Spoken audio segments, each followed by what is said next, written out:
স্বাস্থ্য সচিব থেকে অধ্যক্ষর পদত্যাগের দাবি উত্তরবঙ্গ মেডিকেলের প্রাক্তনীদের। পরীক্ষায় কারচুপির অভিযোগ সামনে এসেছে। কলেজের ডিন থেকে শুরু করে অধ্যক্ষের বিরুদ্ধে বিক্ষোভের মুখে পড়ে ডিন পদ থেকে পদত্যাগও করেন।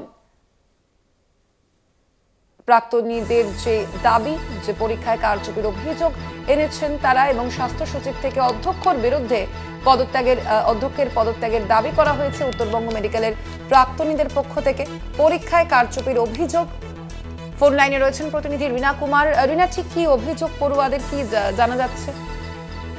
একেবারে স্বর্ণালী, দেখো যে আরজি করের ঘটনা, সেই ঘটনার পর থেকেই কিন্তু উত্তরবঙ্গ মেডিকেল কলেজ ও হাসপাতালে সেই নিয়ে কিন্তু যে পড়ুয়ারা রয়েছেন তারা আন্দোলনে সামিল হয়েছিল এবং সেখান থেকে শুরু করেই কিন্তু ধীরে ধীরে যে উত্তরবঙ্গ মেডিকেল কলেজ হাসপাতালে বিভিন্ন দুর্নীতির কথা উঠে আসে এবং এ নিয়েই কিন্তু আবার একবার আন্দোলনে সামিল হয় ছাত্ররা। এবং এরপরেই দেখা যায় যে উত্তরবঙ্গ মেডিকেল কলেজের ডিন, অধ্যক্ষ সকলের বিরুদ্ধেই কিন্তু পরীক্ষায় কারচুপি, এছাড়াও উত্তরবঙ্গ মেডিকেল কলেজে যে থ্রেট কালচার রয়েছে, এই সমস্ত বিষয়ে কিন্তু ক্ষোভ প্রকাশ করে ছাত্ররা এবং তারা কিন্তু পদত্যাগের দাবি জানায়।